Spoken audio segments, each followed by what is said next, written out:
Hi, I'm Stephen Larkham, and this is Think Tank. Well, Bernie's Brumbies are in Cape Town to take on the Stormers. It's going to be interesting to see whether the Cape side bounces back from the round 3 loss against the Sharks.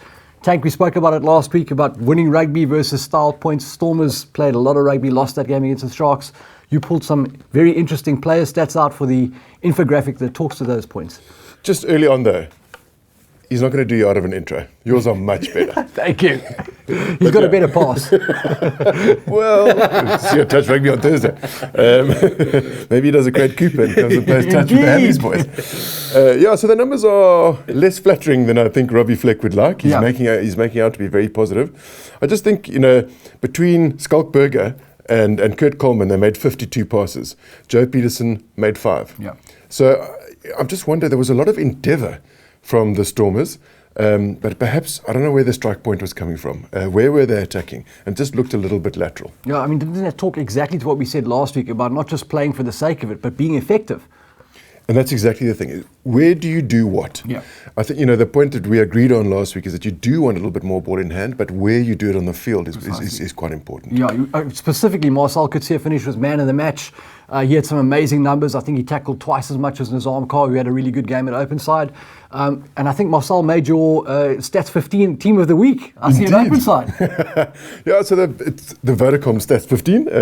It's a fun thing, so it takes subjectivity out of it completely. It's based completely on the stats. We've got 27 categories, and each position is based on all the stats, but the ones that pertain to that position. So for a prop, it would be scrumming. Right. For a lock, it would be lineouts won. And for a flank, it would be turnovers pilfered. But now talk to me about those numbers, because Joe Peterson scored, I think, 18 points for the Sharks. We've got Tubby Bear Murray there at 10 from the Cheetahs. How does that work? Well, of course it's going to favour the props. He's not a classic-looking fly half. I was going to say it's below the belt, but it's actually above it.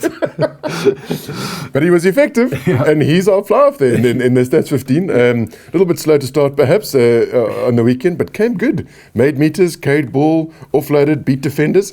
And then the other guy that makes it his beast, and he was on fire against the Stormers. He was phenomenal. The scrums are amazing. It's one of the issues that the Stormers have got. Last year, king of the scrum. This year, creaking. Yeah, another issue for the Stormers, especially in the front row. Vincent Koch has now agreed to head overseas. It talks to our question of the week.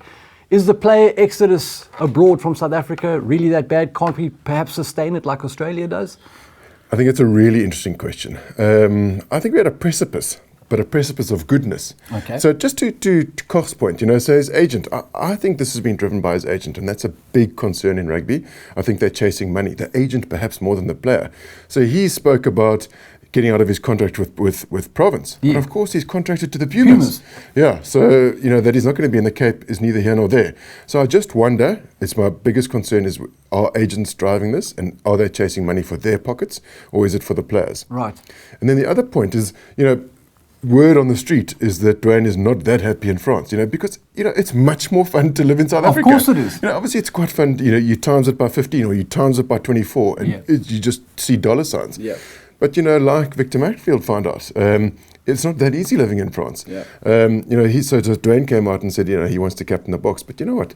You want to captain the box, come play for the Stormers. Yeah. And I think we're moving more and more toward, okay, guys, you want to play for the box, come play in South Africa. So we're going to go full circle. It's going to come back. Guys are going to come back to South Africa. I do think it's going in that direction, and it excites me because I've been a proponent of rewarding the guys that played home for a long time. I think that's part of the Kiwi culture, and I'd like to see it part of the Bok culture. Right. Tank's excited. I hope you're excited after this episode. Thanks for tuning in. Stay with us as we head through the rest of the season, and be sure to send us your questions on Twitter using the hashtag ThinkTank. Until next time, ciao.